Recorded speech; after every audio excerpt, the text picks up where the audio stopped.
Next, I'm going to talk about how to select flower bulbs. When you're at the farmer's market or the grocery store or anywhere where you actually have the choice to pick out a flower bulb, there are different things that I look for to find out if it is a good flower bulb and if it's going to produce for me.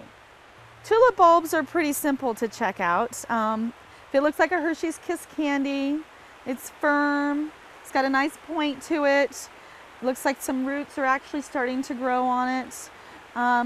These are considered a good bulb. These are alliums. They're in the onion family.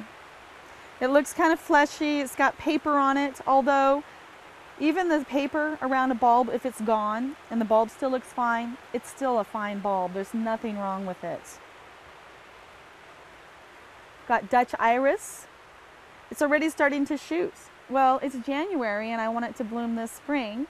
So it's a great bulb to pick out for right now. And even if it had a little bit of a shoot in the fall, over the winter, my irises are very hardy. Even if it freezes or there's snow on them, there's a little shoot coming out of the ground in the middle of winter. It doesn't hurt them at all.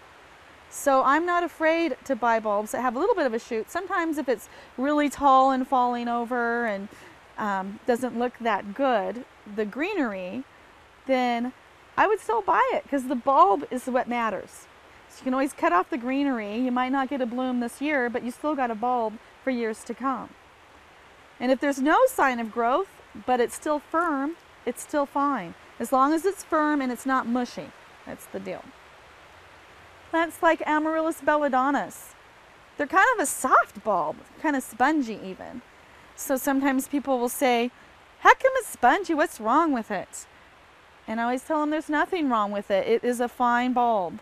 It looks alive. I can always take my fingernail and kind of rub part of it, and it's still kind of like a potato inside. This bulb is fine. If it was dry or black or mushy, then it would be no good. These are Scilla peruvianas, or Cuban lilies they call them sometimes. They've got a shoot. They don't bloom till April or May. So even in the wintertime, middle of winter, I plant them, and they're great because the foliage will come out and they'll look really good even through the winter. This looks like a fine bulb. There's lots of babies, so I got quadruplets. So instead of a mom and babies, I've got quadruplets. So there's been a lot of scientific studies done that say keeping bulbs in family units, they produce much better than one by itself, or just separating one or mixing them up with other bulbs. But if you try to keep them even when dividing into same groups, they seem to do much better. Daffodils are a beautiful plant too. Same thing, if you've got a mama and a baby, that's a bonus bulb. You've got a family unit and she's going to do much better, and you're going to have many more plants over the years. So those are a few tips on selecting bulbs. Let's talk about what kinds of problems or what should I do if the bulb doesn't look very good.